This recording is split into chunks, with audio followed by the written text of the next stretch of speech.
Welcome back to this segment of Dialogue Houston. You've been with us for the whole show. You know, we've been having this fascinating discussion and dialogue and conversation here in the second part with our panel on the issue of servant leadership. Joining me now is none other than Tom Ferguson. Tom, welcome. Thanks, Tom, before you start, tell us that wonderful daily working title that you carry, because I think it's fascinating. It fits into this so well. Well, Larry, first of all, let me thank you for bringing this subject to the community's attention, because after a corporate career in the energy industry here in Houston, I'm an engineer. What occurred to me was when I saw people acknowledged in the workplace, and the transformation that occurred as a result of that, I just decided to start my own business endeavor. It's called Visible Applause, and yes, my title is Chief Encouragement Officer, because Chief Encouragement Officer, in case anybody missed that. I just love that. So. In that servant leadership mode, what I do is help senior executives simply say thank you. But I do it in a way that really is meaningful.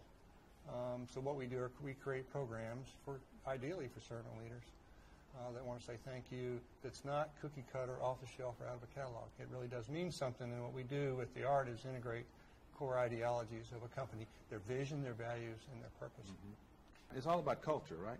It's really inculcating and living out and trying to dissect what is that culture and how do you permeate that culture for everything, whether it's development, whether it's recognition, reward, whatever it may be. Right. And do it in a way that really the human being, the person in this feels truly lifted up. Right. We don't use the word very often in business, but how does a senior executive or executives really demonstrate that they love their people? Yeah. Yeah. How do they do that? Yeah. Yeah. So that's what we do. And that piece that you mentioned, that word that someone said you can't use in the workplace, love, and the environment, but in every other environment, it is about unconditional love.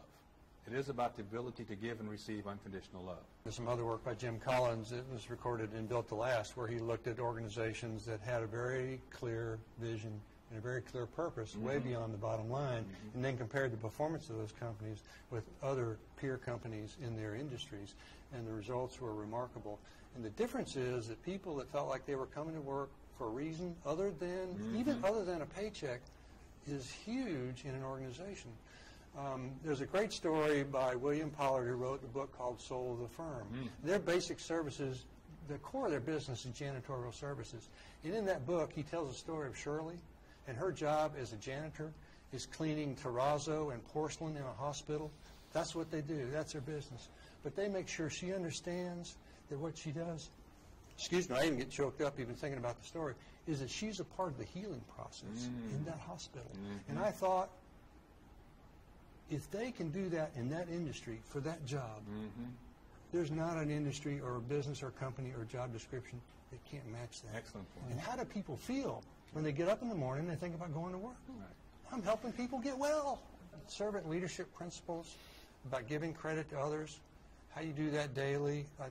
There's a lot to be gained from that. But the other thing about it is, I think servant leadership principles, they didn't just start in 1970. Greenleaf just articulated them in 1970. Right. They go back centuries, and the good news in all that is that people have innate human desires. We all do, and when those are addressed, particularly by the corner office on the 10th floor, it's very powerful.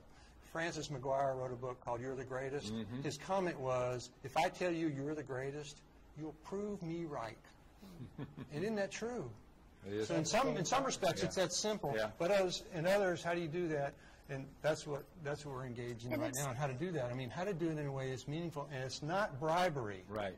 Exactly. Be careful that it's not bribery. You know, do this and you get that. Saying thank you is a whole lot different. It's really around gratitude, isn't it? I mean, it's like thanks for your effort and the results and the achievements and all that.